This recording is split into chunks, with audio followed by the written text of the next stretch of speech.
janda kakek-kakeknya terus ke atas di kota Tarim. Datang hijrah ke sini berdakwah. Tentu banyak rintangan, banyak halangan dan lain sebagainya. Akan tetapi mereka adalah para pejuang-pejuang sejati, tak berhenti berdakwah meski segala kendala datang menghadang mereka. Sampai akhirnya alhamdulillah banyak nih orang-orang di Jakarta masuk dalam agama Islam dengan berkat dakwahnya beliau. Sampai beliau pun kemudian menjadi orang yang dihormati sama pemerintahan zaman tersebut yang berada dalam kekuasaan Belanda. Hingga akhirnya dapat hadiah tanah segini besarnya nih, kabarnya 8 hektar dari Ratu Wilhelmina. Ini yang ada di sini-sini nih punyanya Habib semuanya nih. Emang baik ya beliau tuh ya. Sampai sekarang nih. Sehingga sekalian saya muliakan, beliau terus berdakwah. Satu hari nih yang saya mau ceritain. Beliau dapat hadiah dari Ratu Wilhelmina emas rantakan, emas batangan, emas balok itu ya, emas batangan. Beliau merasa nggak perlu sama emas itu, tapi beliau teringat ibundanya di kota Tarim, Hadramaut Yaman. Sepertinya ibunya sangat perlu, termasuk juga warga di negerinya di Tarim sana perlu nih emas ini nih. Memang nggak perlu kata beliau. Akhirnya beliau dibungkus emas, dibungkus, kemudian ditulis di atas bungkusnya itu, untuk umiku Fulana bintu Fulan al-Fulani. Itu doang. Tarim Hadramaut Yaman. Cuma gitu doang alamatnya. Kagak ada nama jalan, nggak ada nomor rumah bagi RT RW, nggak ada. Itu dibungkus sama beliau, bungkusan tersebut itu, gitu ya. Beliau kemudian menuju ke laut. Emang rumahnya kan dekat sini nih. Lautnya belakang sini, dekat sini. Beliau menuju ke laut. Kemudian Bismillahirrahmanirrahim. Ya Allah, nitip buat Umi. Dilempar. Nggak pakai tuh JNT nggak pakai tuh. Segala ada kotak nggak pakai ya. Ini luar negeri loh ini pengirimannya. Pengiriman luar negeri. Teman-teman, jangankan zaman itu ya, zaman saya mondok, abang saya tuh umi saya jarang banget ngirimin saya paket. Kenapa gitu? Nggak bisa ngirim paket. Nggak bisa ngirimin paket ke Tarim waktu itu tuh nggak bisa. Baru bisanya kayaknya ke negara-negara yang memang udah besar, negara-negara yang pengiriman apa segala macamnya teratur gitu. Kalau Tarim tuh kampung teman-teman. Bahkan nggak pantas dibilang kota gitu kalau saya liatin. Kayak kampung gede gitu. Kampung tapi gede gitu kan. Sekarang udah boleh lah disebut kota. Tapi zaman saya sana itu masih belum pantas bahkan disebut kota gitu, kayak lebih mirip kampung. Waktu saya jalan ke sana itu belum ada jalan raya beraspal. Saya ada di sana ketika anak kecil-kecil lari-larian pakai ban. Jalanannya baru dibikin, baru kering, anak kecil-kecil pada lari-larian. Pakaiin ban, main-main di atas jalan beraspal. Kota apa kampung? Kampung kita aja punya jalan raya ya kan? Teman-teman sih sekalian saya bilang, ini kebayang zaman itu ratusan tahun silam Habib Husain bin Abu Bakar mau kirimin buat ibundanya. Gimana tuh caranya? Nah kalau ngirimin tanah kan nggak mungkin. Walaupun dia dapat hadiah tanah segini luas dari Ratu Wilayah Mina, tapi kan nggak mungkin dikirimin ke orang tuanya sana. Tapi kan begitu emas, bisa nih, udah kirim Bismillahirrahmanirrahim, kirimin saat lewat lautan. Nitip ya Allah buat Umi. Nah, itu doang udah. Masya Allah. Keren banget nggak tuh? Justipnya langsung lewat Allah Subhanahu wa Ta'ala. Dari mana? Jalur langit ini ya. Ya Allah. Lenteng Agung. Sehingga sekalian, beliau ini kayak gitu tuh cara. Bahkan subhanallah, nih ya saya kasih tahu, Tarim itu nggak punya laut. Tarim tuh menuju ke laut 8 jam ke Mukalla, mesti ke Mukalla. Jadi kayak lautnya yang paling dekat itu kayak dari misalnya Jakarta itu lautnya di Semarang. Itu ngiriminnya ke kota Tarim lewat laut, gitu kan? Dia nggak lewat laut, lewat Allah Subhanahu wa Ta'ala. Subhanallah. Itu pengiriman masuk ke laut sampai berakhir di lautan Mukalla. Begitu nyampe di lautan Mukalla, ada yang nemuin. Oh, buat ke Hadramut nih, tengah laut, gitu kan? Orang mau ke Mukalla diambil. Oh, buat ke Tarim nih. Akhirnya begitu dia nyampe ke pelabuhan Mukalla, dia pun cari-cari. Ada nggak yang mau pergi ke Tarim nih? Ada titipan buat ke Tarim. Oh ada orang mau pergi ke Tarim, ini titip. Iya. Oh udah dibawa tuh sama dia, dibawa sampai ke Tarim. Begitu nyampe di Tarim, orang saling tanya-tanya. Ada nggak nih yang kenal Fulana bintu Fulan dan Fulan? Oh Nadina. Nih ada titipan nih dari anaknya nih di Indonesia, Jakarta, Jawa. Dulu orang bilangnya di Jawa. Nyampe lah kemudian tok. Assalamualaikum, ada titipan nih, taruh situ. Dibuka emas. Begitu tuh para walinya Allah Subhanahu wa Ta'ala. Teman-teman sini sekalian, kamu nggak bisa bilang misalnya, oh zaman itu kali orangnya masih pada amanah. Enggak juga. Soalnya itu sekalian yang saya muliakan, yang namanya pencuri, zamannya Nabi Isa juga ada pencuri. Zamannya Nabi Ibrahim juga ada pencuri. Zamannya Nabi Musa banyak tukang sihir. Kan begitu. Jadi sepanjang zaman mah orang jahat-jahat aja teman-teman. Bahkan yang ngebunuh orang kan dari zamannya Nabi Adam alaihissalam. Qabil Mahabil udah ngebunuh saudaranya, coba kriminal pertama. Masya Allah. Jadi masalahnya bukan pada orang zaman itu gimana, orang zaman sekarang gimana, tapi pada hati yang terisi Allah Subhanahu wa Ta'ala di dalamnya. Allah akan menyampaikan hajat-hajatnya. Nyampe aja tuh, subhanallah. Sehingga sekalian, Habib Abdullah Al-Aqtas Empang Bogor. Di Bogor, kalau kamu pergi ke Bogor, jangan cuman ke kebun raya lihat kijang. Kalau ke Bogor jangan cuman beli tales ya, tolong, atau bengkoang. Tapi ziarah juga tuh ke makam, namanya makamnya Habib Abdullah bin Muhsin Al-Aqtas. Itu Habib Abdullah bin Muhsin teman-teman. Juga hidup di zaman Belanda terakhir tapi itu banyak sekali fitnahan pada masa itu, sampai membuat Habib Abdullah bin Muhsin Al-Aqtas itu bolak-balik di penjara. Habib Abdullah itu bolak-balik di penjara teman-teman.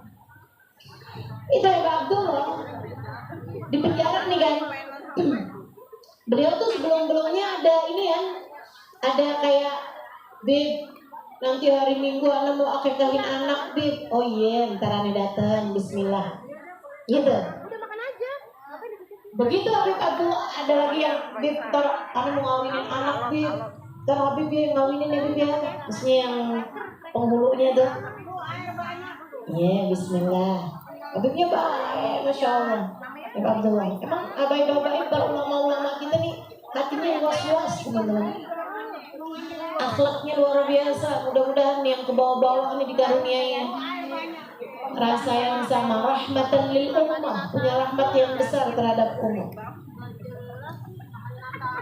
Tahu-tahu Habibnya di penjara, entah karena urusan apa gitu ya. Kadang fitnahan, kadang juga emang pemerintah zaman itu kan juga memang merasa terancam dengan keberadaan para ulama gitu. Akhirnya di penjara nih Habib Abdullah. Nah kan yang punya hajat kelimpungan, mereka pun jengukin ke penjaranya Habib Abdullah. Bib, acaranya gimana dong Bib? Oh ya kapan acaranya? Hari Ahad nanti Bib. Oh ya bismillah, hadir insyaallah. Lah kan Habib di penjara. Bismillah.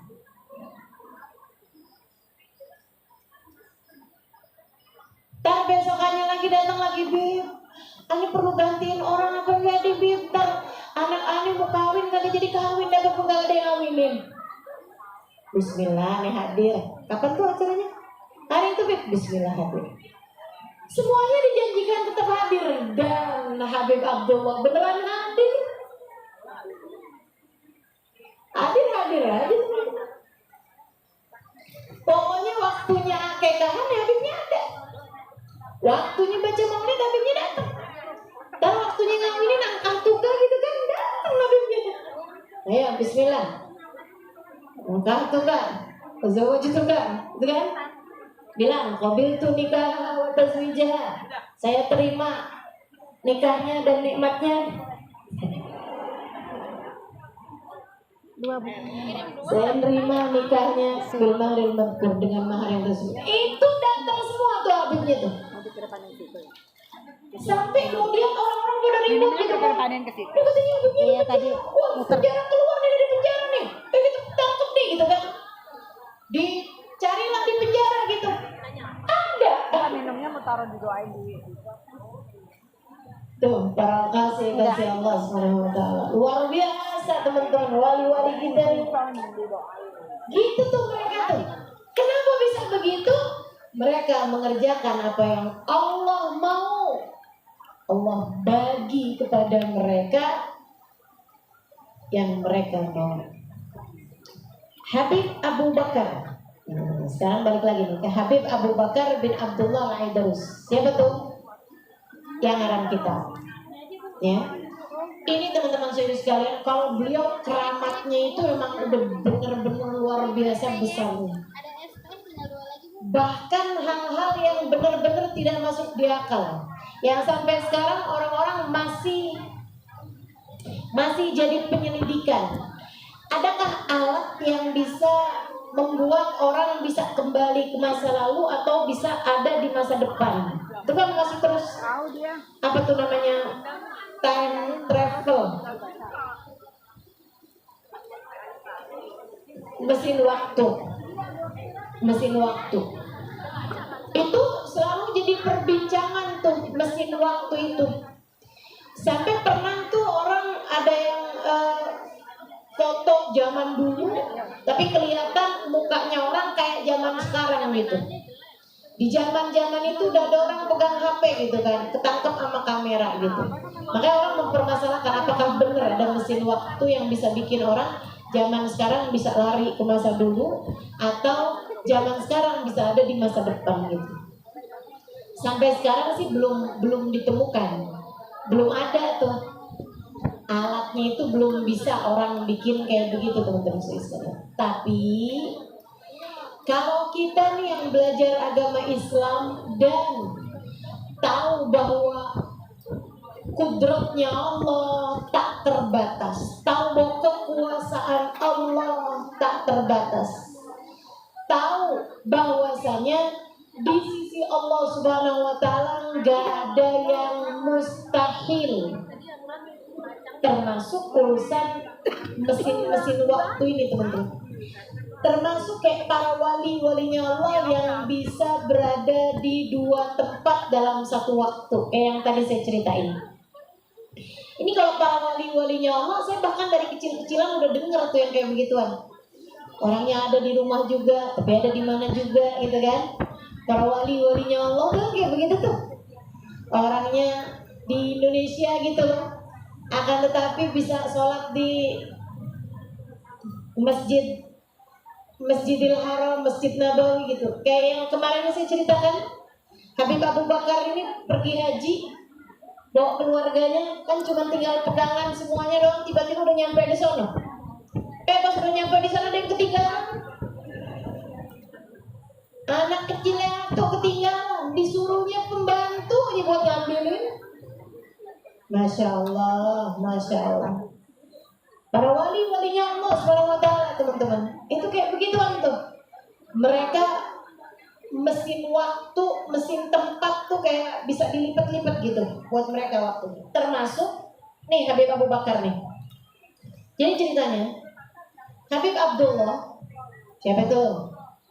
Ayahandanya Habib Abu Bakar. Itu nikah sama seorang perempuan yang kata bapaknya, oh ini bibit bobot bebek ya. Benar gak sih? Itu semuanya kumpul bapak ibu nih. Bapaknya wali kutub pada zamannya Habib Abdullah Al-Aidarus. Kemudian dia punya istri namanya Aisyah binti Umar Mobar. Itu salah satu dari wali perempuan yang ada di kota Tarim, yang ayahandanya bahkan bilang, "Laukana qutban minan nisa lakana ibnati." Dia bilang kalau ada wali kutub, pemimpin para wali dari perempuan, pasti putri saya ini bakalan jadi kutub. Dari keramat beliau, dari kemuliaan beliau, Baba Aisyah ini, Baba Aisyah binti Umar yang luar biasa. Di Tarim sana ada musola beliau, musola Aisyah, musola Baba Aisyah binti Umar Muhtar. Kenapa bukan masjid saja? Kalau perempuan nggak ke masjid kalau di kota Tarim, jadi mereka tuh bikin tempat ibadah yang kemudian dijadikan sebagai musola. Makanya musola tuh boleh dimasuki sama perempuan yang haid, karena memang biasanya kalau di Tarim tuh musola itu dibikin oleh perempuan, ya, untuk tempat sholatnya perempuan. Nggak ada laki-laki ke musola. Bagaimana perempuan nggak sholat di masjid di sana, laki-laki juga tidak sholat di musola. Ini musolanya Baba Aisyah binti Umar. Jadi ini sama-sama keramat semuanya nih. Ayahandanya beliau keramat, ibunda beliau juga keramat. Ahli-ahli ibadah, udah sakti-sakti semuanya itu. Udah ibadahnya yang bangsa ratusan rakaat, hatamin Quran yang bangsa setiap sehari sekali atau setiap 2 hari sekali hatam, yang gitu-gitu tuh. Kelas-kelas ibadah mereka tuh. Dengan hati yang selalu tersambung sama Allah, zikir yang luar biasa banyaknya. Zikirnya Habib Abdullah itu 12.000 kali la ilaha illallah, 12.000 kali Allah, 12.000 kali hu. Dan itu banyak diamalkan sama murid-muridnya, jadi thariqah Idrusiyah. Itu ya, yang banyak juga diamalkan sampai di zaman sekarang ini. Kami para murid Habib Umar bin Hafid diijazahkan untuk baca habis sholat, habis baca zikir la ilaha illallah 12 kali. Ribunya hilang. Ya habis sholat 12 kali la ilaha illallah, 12 kali Allah, 12 kali itu. Mau dapat? Mau ijazahnya? Baik, saya ijazahkan, tapi diamalin ya. Diamalin ya. Habis sholat, habis baca zikir, habis baca semuanya tuh, udah baca semuanya. Nah terakhir sebelum baca Fatihah akhir, baca la ilaha illallah, la ilaha illallah, la ilaha illallah, la ilaha illallah, la ilaha illallah, la ilaha illallah, 12 kali.